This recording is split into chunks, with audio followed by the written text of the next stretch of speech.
అందరికీ నమస్కారం. మీరు వినబోతున్న కథ 'అసుర' 42వ భాగం.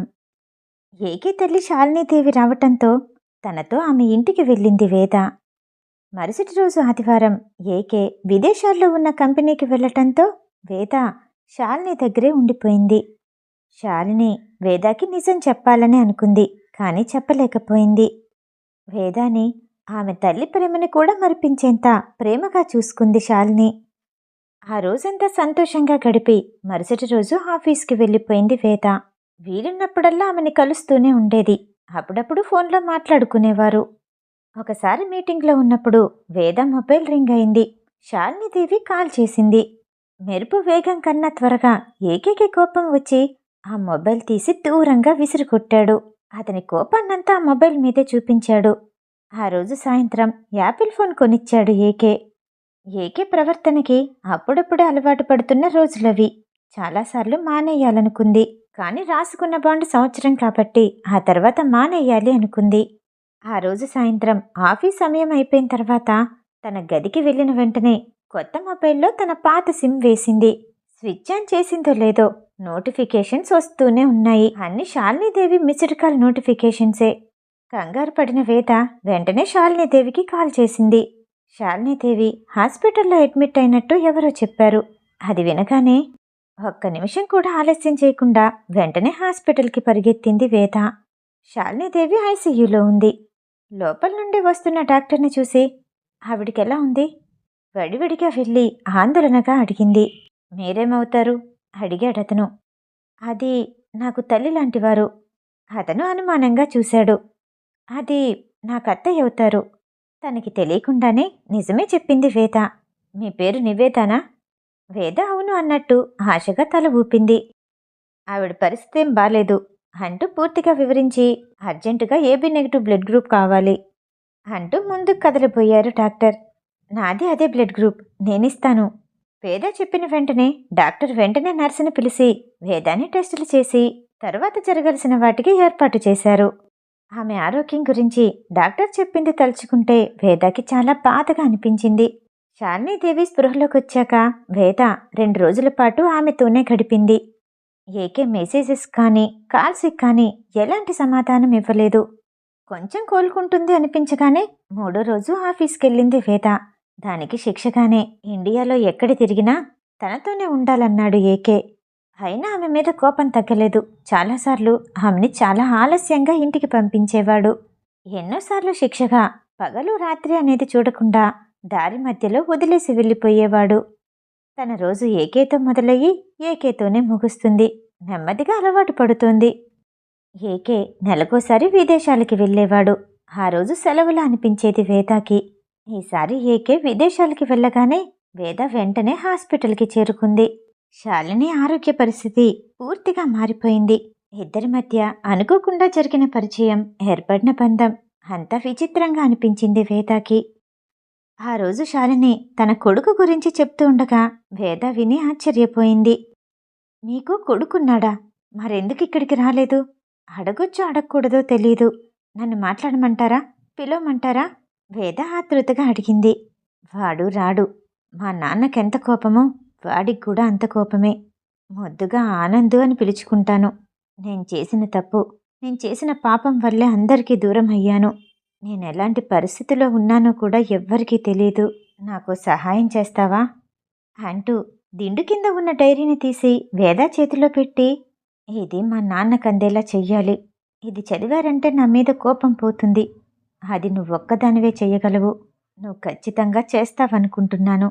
శాలిని చెప్పేసరికి వేదాకి గందరగోళంగా అనిపించింది. మీ నాన్నగారు నాకెలా తెలుస్తుంది? పోనీ ఫోన్ నెంబర్ ఉందా? ఉంటే ఇవ్వండి. నేను కాల్ చేసి దీన్ని అందచేస్తాను. ఆలోచిస్తూనే ఆ డైరీని తీసుకుంది వేద. నీకో విషయం చెప్పాలి. దానికంటే ముందు నాకు మాటిస్తావా? ఏం జరిగినా, ఎలాంటి పరిస్థితుల్లో అయినా నా కొడుకుని విడిచిపెట్టి దూరంగా వెళ్ళొద్దు. నా కొడుకుని జాగ్రత్తగా చూసుకునే బాధ్యత నీదే. వాళ్ళ తాతలాగా మూర్ఖంగా ప్రవర్తిస్తాడు, కానీ మంచివాడు. వాడిష్టపడ్డమంటూ జరిగితే ఎప్పటికీ విడిచిపెట్టడు. వేదాకి అతనెవరో అర్థం కాలేదు. వాళ్ళందరూ హాస్పిటల్కి ఎందుకు రాలేదో తెలీదు. అలాంటి కొడుకుని జాగ్రత్తగా చూసుకోమని మాట ఇవ్వమనటమే అంత అయోమయంగా అనిపించింది.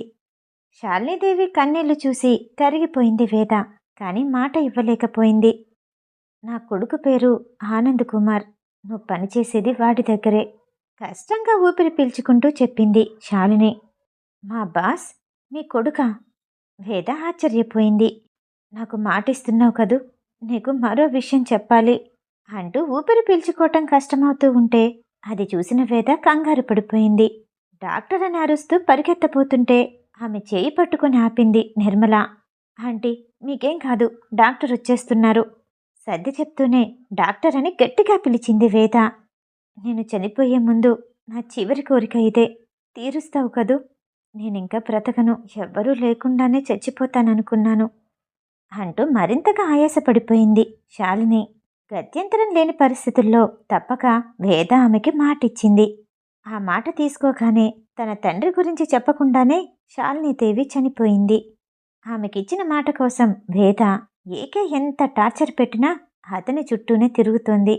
అతనికి పెళ్ళైతే ఆ బాధ్యత భార్య చేతిలోకి వెళ్ళిపోతుంది కాబట్టి ఆ తర్వాత వెళ్ళిపోదాము అనుకుంది. ఇదంతా ఆలోచిస్తూ ఉండగా రైజా పిలుపుతో స్పృహలోకొచ్చింది వేద. వేద, ఏమైంది నీకు? బాస్ చెప్పిన టైం అయిపోయి 10 నిమిషాలవుతుంది. భర్తని క్షమిస్తాడనుకుంటున్నావేమో, వెళ్ళు త్వరగా. ఆయన ఆఫీస్ అయిపోయింది, హోటల్కి చేరుకున్నాము. ఇప్పుడు కూడా ఆఫీస్ వర్కేనా? నేనైతే 3 సినిమాలు డౌన్లోడ్ చేశాను, అవన్నీ చూసేయాలి. అందులో ఒకటి ప్రభాస్ది, క్రేజీ ఉంటుంది. నువ్వు కూడా త్వరగా వచ్చే. ఎగ్జైట్ అవుతూ ఎగురుతూ చెప్పింది రైజా. నువ్వు ఆస్ట్రేలియాలో ఉంటావు, మా సినిమాలు కూడా చూస్తావా? నాకు పెద్దగా మూవీస్ అంటే ఇంట్రెస్ట్ లేదు, ముందా యూట్యూబ్ చూడటం మానేయ్ చెప్పింది వేద. ఆ చూడటం మానేస్తాను, అందుకే కొరియన్ సిరీస్ కూడా రెడీగా పెట్టాను. నీ స్టోరీకి దగ్గరలోనే ఉంటాయి. బాస్ ఇన్ లవ్, స్ట్రిక్ట్గా ఉండే బాస్, బాస్తో ప్రేమలో పడిపోయే పిఏ, ఇవన్నీ చూడు, నీకు ఐడియా ఉంటుంది. అల్లరిగా చెప్తున్న రైజాని పైనుండి కింద వరకు చూసి నేను బాస్ దగ్గరికి వెళ్ళొస్తాను అంటూ వెళ్ళిపోయింది వేద. ఏకే గది ముందు నిలబడి తలుపు కొట్టగానే లోపలికి రమ్మన్నాడు ఏకే. సోఫాలోనే కూర్చొని సీరియస్గా ఏదో ఆలోచిస్తూ ఉన్నాడు. వేద, ఇది నా లైఫ్లోనే ఫస్ట్ ఫెయిల్యూర్. ఈ ప్రాజెక్టు చేయి జారిపోయింది, వెనక్కి తిరిగి తెచ్చుకోగలమా అడిగాడు ఏకే. యాక్చువల్లీ లీగల్గా ఇంపాసిబుల్ బాస్. కొన్ని సెకండ్లు ఆలోచించి వేద చెప్పింది. లీగల్గానా? లీగల్గానా ఇల్లీగల్గానా కాదు, నాకు ఆ ప్రాజెక్ట్ తిరిగి రావాలి. ఏదైనా దారుందా? ఏకే మరింత కోపంగా అడిగాడు. వేద నిశ్శబ్దంగా ఉంది. ఆ నిశ్శబ్దం మరింత కోపాన్ని పెంచేసింది. అతని కళ్ళల్లోని కోపాన్ని అర్థం చేసుకుని అది వదిలేసి ప్రశాంతంగా ఉండటం మంచిది బాస్ చెప్పింది వేద. నాకు ఏది మంచో ఏది చెడో చెప్పే స్థాయికి చేరుకున్నావా? కోపంతో గట్టిగా అరిచాడు ఏకే. అయ్యో బాస్, అలా కాదు. మనం ఆవేశంలో తీసుకునే నిర్ణయం వాళ్ళకి మేలే చెయ్యొచ్చు నిలకడగా చెప్పింది వేద. నిజానికి ఏకే ఏదో నిర్ణయానికి వచ్చే ఉంటాడు, అది మాత్రమే చెయ్యాలని వేదాకి తెలుసు. అందుకే మొదట నిశ్శబ్దంగా ఉంది. ఆమె ఆలోచనేంటో తెలుసుకోవడానికి మాత్రమే అడిగాడు ఏకే. ఇల్లీగల్గా వెళ్లటం వల్ల అతనికేదైనా అపాయం జరుగుతుందేమోనని ప్రశాంతంగా ఉండమని చెప్పింది వేద. మాట్లాడకుండా నేను చెప్పింది మేనేజర్కి చెప్పి చేయించు. నేను చేసే పని ఏదైనా నా తృప్తి కోసం చేస్తాను, అది నష్టం వచ్చినా సరే. ఏకే నిల్చుని వేద వైపు కోపంగా వస్తూ అన్నాడు. మీకందరికీ శాలరీ ఇచ్చేది నేను చెప్పినట్టు చేయడానికి, నాకు సలహాలివ్వటానికి కాదు అంటూ వేదాని చేయి పట్టుకుని లాక్కెళ్ళి గది బయటికి తోసేసి పెద్ద శబ్దం చేస్తూ తలుపు వేసేశాడు. గతంలో చాలాసార్లు ఇలానే చేశాడు ఏకే. అయినా అన్నీ భరిస్తూ తనిచ్చిన మాట కోసం నిశ్శబ్దంగా ఉండిపోయింది. కానీ ఇప్పుడు భర్తగా మారిన బాస్ వల్ల అనుకుంటా దుఃఖం వచ్చేసింది. కారుతున్న కన్నీళ్లను తుడుచుకుంటూ తన గదిలోకొచ్చింది. అప్పటికే రైజా ఏదో మూవీలో లీనమైపోయి చూస్తూ ఉంది. ఏవో కొరియన్ మూవీస్ చూద్దామన్నావు? వేద అడిగింది. ఓ బేబీ, అప్పుడే వచ్చేసావా? ఇంకా రేపు పొద్దుటొస్తావనుకున్నాను. బాస్ తొందరగా వదిలేశారే. అప్పుడే అయిపోయిందా? రైజా చిలిపిగా అంది. కోపంగా చూస్తున్న వేదాన్ని చూసి ఓకే ఓకే, రా ఇలా కూర్చో అంటూ పక్కకి జరిగింది రైజా. చాలా రాత్రి వరకు ఏవేవో సినిమాలు చూస్తూ గడిపేశారిద్దరూ. వేద మీద వచ్చిన కోపం ఏకేకి వారం రోజులు గడిచినా తగ్గలేదు. ఆఫీస్కి వెళ్ళేటప్పుడు రైజా మరో కారులో వెళ్లేలా ఏర్పాటు చేశాడు. వేద ఏకే ఒక కారులో వెళ్ళేవాళ్ళు. వెళ్ళేటప్పుడే ఆ రోజు చేయాల్సిన పనులన్నీ చెప్పేవాడు ఏకే. వేద ఏదైనా అవసరం ఉండి అతని క్యాబిన్కి వెళ్తే తప్ప ప్రత్యేకించి వేదాన్ని పిలిచి మాట్లాడట్లేదు ఏకే. వేద గతంలోలా ఉండట్లేదని అర్థమైన ఏకేకి తన అహం దెబ్బతిని అతని కోపం వేద మీద తీర్చుకోవాలని పిలిచాడు. వేద ఎలాంటి భావం లేకుండానే ఏకే ముందు నిల్చుంది. ఏకేకి చాలా రోజుల తర్వాత వేదాన్ని స్పష్టంగా చూసేసరికి అతని కోపం కొంచెంగా చల్లారిపోయింది. నెమ్మదిగా అడుగులు వేస్తూ వేదాకి దగ్గరగా వచ్చేసరికి అతను తర్వాత ఏం చేస్తాడో ఊహించిన వేద రెండడుగులు వెనక్కి వేసింది. ఏకే కళ్ళు కోపంతో ఎర్రపట్టాయి. వేద చేతిని పట్టుకుని దగ్గరికి లాగి, ఏ ఇన్ని రోజులు నాతోనే ఉన్నావుగా, గుర్తురాలేదా? ఆమె కళ్ళల్లోకి చూస్తూ అన్నాడు. గుర్తుంది బాస్, అప్పుడు మీ భార్యని ఇక్కడికొచ్చాక పిఏగా ఉండమని మీరే చెప్పారు. పిఏతో ఎలా ఉండాలో అలా ఉంటేనే మంచిది. ధైర్యాన్ని కూడా తీసుకుని ఖచ్చితంగా చెప్పింది వేద. ఆ తర్వాత ఏకే కోపం చాలా భయంకరంగా ఉంటుందని వేదాకి తెలుసు. అయినా సరే మాట్లాడాలి అనుకుంది. రాత్రి చూసిన కొరియన్ మూవీస్ ప్రభావం మరింతగా పడింది. బాస్కి నచ్చినట్టు పిఏ ఉండటం, ఇద్దరూ ప్రేమించుకోవటం, శారీరకంగా అనుకోకుండా కలవటం, ఆ తర్వాత తాగిన మత్తులో ఉన్న బాస్ మర్చిపోవటమో లేదంటే వేరే పెళ్లి చేసుకోవటమో.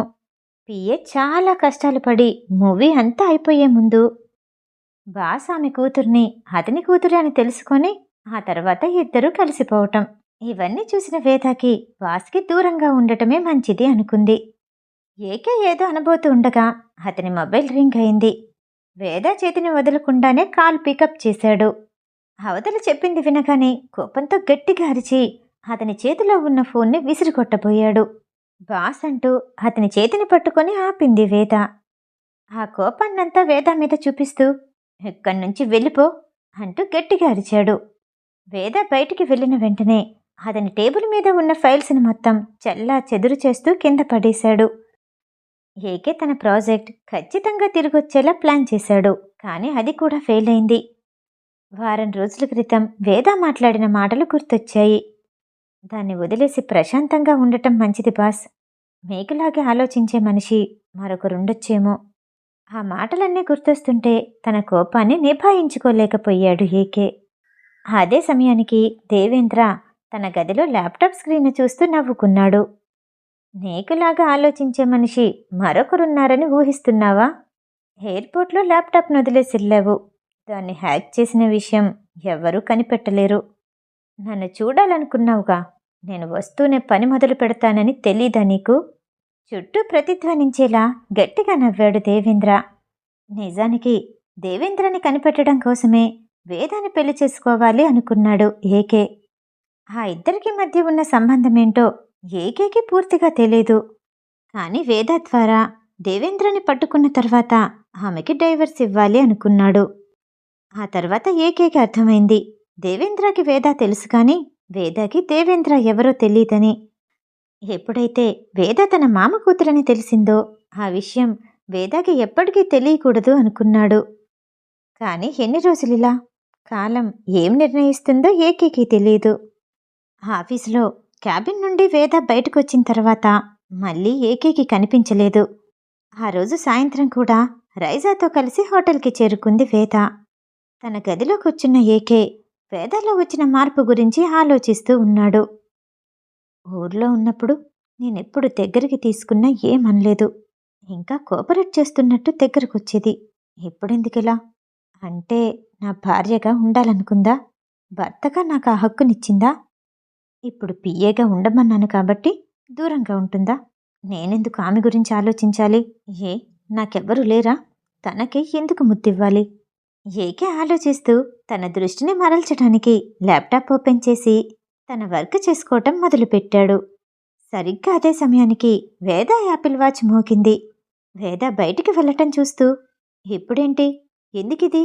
అడిగింది రైజా. బాస్ డిన్నర్ చేసే టైం, అందివ్వాలి. వేద చెప్పింది విని, ఓ భార్యగా ప్రేమని చూపిస్తున్నావా? అంతేలే, భర్తని క్షమించటం భారతీయ స్త్రీ హక్కు. రైజా అంటుంటే వేద కోపంగా చూసింది. ఓకే ఓకే, మీ ఇద్దరి మధ్య ఏం జరిగిందో నాకేం తెలుసు? వారం నుండి గమనిస్తున్నాను. సరిగ్గా మాట్లాడుకోవట్లేదు. టైంకి మాత్రం అన్నీ పెడుతున్నావు. అయినా నాకెందుకులే అంటూ స్నానం చేయటం కోసం టవల్ భుజానేసుకుని బాత్రూంలోకి వెళ్ళిపోయింది రైజా. వేద ప్లేట్లో భోజనం వడ్డించి ఏకే గదికి తీసుకెళ్ళింది. ల్యాప్టాప్ నుండి చూపు తిప్పకుండానే ఏంటి అడిగాడు ఏకే. మీ డిన్నర్ టైం బాస్, తీసుకొచ్చాను. వేద చెప్పగానే టైం చూసి వెంటనే ల్యాప్టాప్ క్లోజ్ చేశాడు ఏకే. వేద అతని భోజనాన్ని టేబుల్ ముందు సర్దుతూ ఉండగా ఆ ప్లేట్ తీసి పక్కకి పెట్టి లెగిసి వేదాకి దగ్గరగా రాబోయాడు. ఆమె వెనక్కి అడుగు వేయటం చూసి నడుం పట్టుకుని గట్టిగా దగ్గరికి లాక్కున్నాడు. ఏం చేస్తున్నావు వేదా? అడిగాడు ఏకే. వేద తలెత్తకుండానే అది మీకోసం డిన్నర్ తీసుకొచ్చాను. అతని స్పర్శని ఆస్వాదిస్తూనే తడబడుతూ చెప్పింది. నన్ను ఓడిద్దామనుకుంటున్నావా? నేను వినాలనుకుంటున్నది అది కాదు. ఇద్దరి మధ్య గాలి దూరే సందు లేకుండా మరింత దగ్గరగా ఒత్తుకుంటూ అన్నాడు ఏకే. అప్పుడే తన మొబైల్ రింగ్ అయింది. మేనేజర్ ఫోన్ చేశాడు. వేదాన్ని చూస్తూనే కాల్ పికప్ చేశాడు. ఈసారి ఏకే కోపాన్ని వేద కూడా కంట్రోల్ చేయలేకపోయింది. ఆ ఫోన్ని గోడ వైపు బలంగా విసిరుగొట్టాడు. అది ముక్కలు ముక్కలుగా విరిగిపోయింది. ఏమైంది బాస్? వేద కంగారు పడుతూ అడిగింది. నా పర్సనల్ మెయిల్ ఓపెన్ చేయి. ఏకే ల్యాప్టాప్ తీసుకుని అతని పర్సనల్ మెయిల్ ఓపెన్ చేసింది వేద. అందులో ఉన్న కొత్త మెయిల్స్ చూసి వేద కూడా ఆశ్చర్యపోయింది. తన డ్రీమ్ ప్రాజెక్ట్ కూడా ఫెయిల్ అయిన విషయం వేద కూడా చెప్పలేదు. కానీ ఇప్పుడు ఇది అందరికీ తెలిసిపోయింది. ఏకే ఎందుకంత కోపంగా ఉంటున్నాడో, తనతో ఎందుకంత కోపంగా ప్రవర్తిస్తున్నాడో వేద అర్థం చేసుకోగలిగింది. అందులో వచ్చిన మెయిల్స్ అన్నిటినీ వేద తన మెయిల్కి ఫార్వర్డ్ చేసి, బాస్, నాకొక 2 రోజులు టైం ఇవ్వండి, మొత్తం సాల్వ్ చేస్తాను నమ్మకంగా చెప్పింది Veda. Are you sure? Veda వైపు చూస్తూ అన్నాడు ఏకే. ఖచ్చితంగా అన్నట్టు వేద తల ఊపింది. ఆమెలో నమ్మకాన్ని చూసి, ఇది నిజంగా క్లియర్ చేస్తే నీకు ఏది కావాలన్నా ఇస్తాను అంటూ మాటిచ్చాడు ఏకే. వేద పెదాలు చిన్నగా విచ్చుకున్నాయి. అంత కోపంలోనూ ఆ నవ్వు ఏకేని బాగా ఆకర్షించింది. Okay boss, good night. మీరు తిని పడుకోండి. వేద చెప్పి వెళ్ళబోతుంటే కాసేపు ఉండొచ్చుగా అడిగాడు ఏకే. వేద తల ఊపి ఏకే తినేంత వరకు అక్కడే కూర్చుంది. పడుకోటానికి బెడ్షీట్ సర్ది అతను నిద్రపోయే వరకు సోఫాలోనే కూర్చుంది వేద. ఏకేకి వేదాన్ని చూస్తుంటే ఉదయం నుండి తను పడిన ఒత్తిడంతా బెలూన్లో గాలి తీసేసినట్టు చిన్నగా పోయినట్టు అనిపించింది. ప్రశాంతంగా నిద్రపోయాడు.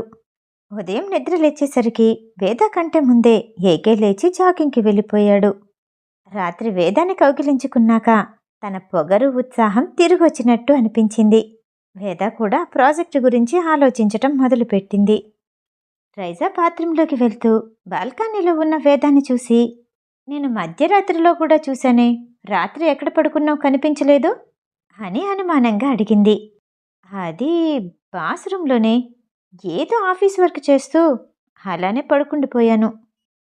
రైజా ఏడిపిస్తుందని ఇబ్బందిగా చెప్పింది వేద. ఓ, ఆఫీస్ వర్కా? నేనింకా ఏదో పర్సనల్ వర్క్ అనుకున్నాను. ఇంకా ఏం అవ్వలేదా?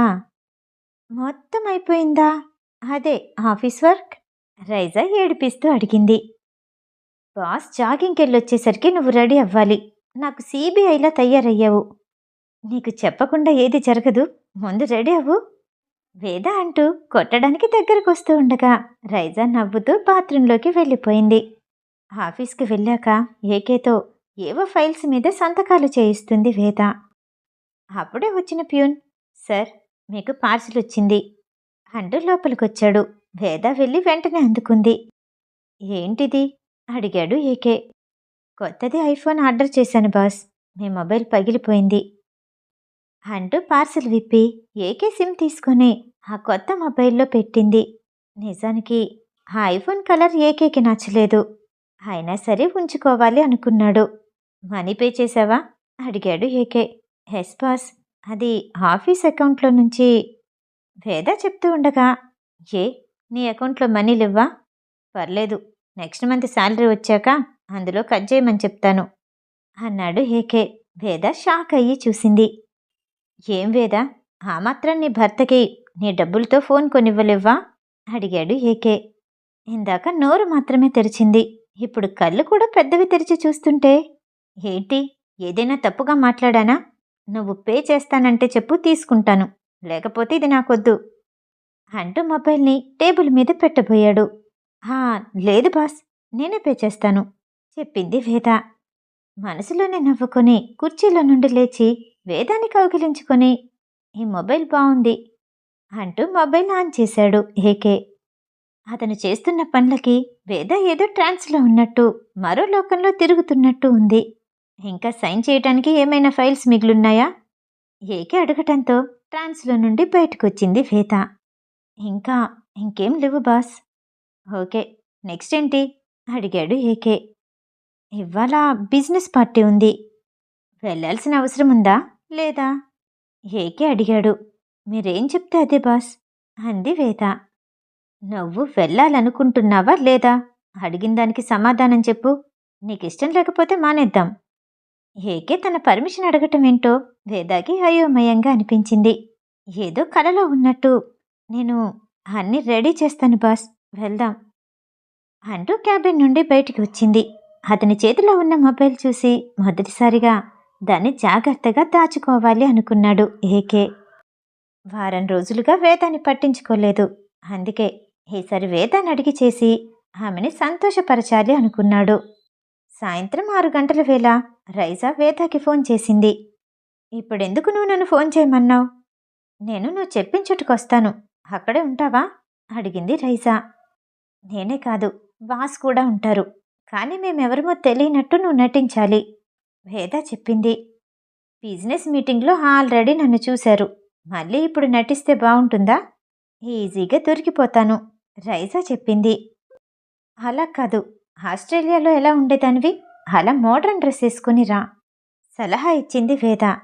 ఓ, ఒకే ప్లేస్లో ఇద్దరికి పుట్టుమచ్చలుంటాయా? రైజా నవ్వుతూ అడిగింది. ముందు ఆ తెలుగు సినిమాలు చూడటం మానేస్తావా?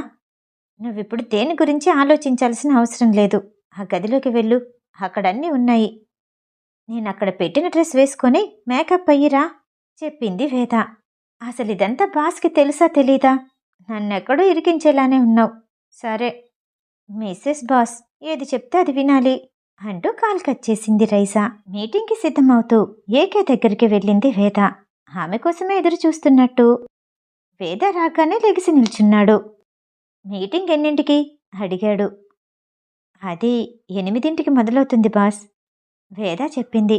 ఇద్దరూ లిఫ్ట్లో నుండి బయటికి రాగానే కారు ఎదురుగానే ఉంది. ముందు ఇంటికి పోను డ్రైవర్తో చెప్పాడు ఏకే. వేదాకి సంకోచంగా అనిపించింది. అతని ఇల్లు ఆమెకేం కొత్త కాదు, కానీ పెళ్ళైన తర్వాత ఇదే మొదటిసారి. అయినా మీటింగ్కి వెళ్లే ముందు ఏకే ఎందుకిలా ప్రవర్తిస్తున్నాడో అర్థం కాలేదు.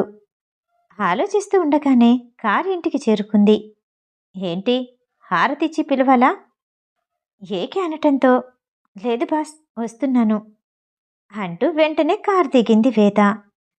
గుమ్మం వరకు వచ్చాక అది బయటికి తీ అంటూ మెడవైపు చూస్తూ అన్నాడు. వేదాకేమీ అర్థం కాలేదు. నీ మెడలో ఉంది కదా, నాకు తెలుసు, బయటికి తీ అన్నాడు ఏకే. వేద నవ్వి తన తాలిని బయటికి తీసింది. చుట్టూ అంతా పనివాళ్ళు గార్డెన్లో పనిచేస్తూ ఉన్నారు. అందరూ చూస్తుండగానే వేదాన్ని కౌగిలించుకున్నాడు. గంధం పసుపు కలిపిన వాసన ఆ తాలి నుండి బయటకొస్తుంటే ఏకేకి అద్భుతంగా అనిపించింది. తల్లో మల్లె పువ్వులు కూడా ఉంటే బావుండు. వేదాకి ఏకే ఏం మాట్లాడుతున్నాడో అర్థం కాలేదు. ఏంటి అడిగింది వేద. టెన్షన్ పడకు, రా అంటూ ఏకే వేద చేతిని పట్టుకుని ఇంట్లోకి తీసుకెళ్లాడు. ఇద్దరూ కుడికాలు ముందు పెట్టి లోపలికి నడిచారు. మిగతా కథ తర్వాయి భాగంలో. ఈ కథ వింటం మీకు నచ్చినట్టయితే లైక్ చేసి సబ్స్క్రైబ్ చేయండి. మళ్ళీ రేపు కలుద్దాం. నమస్తే.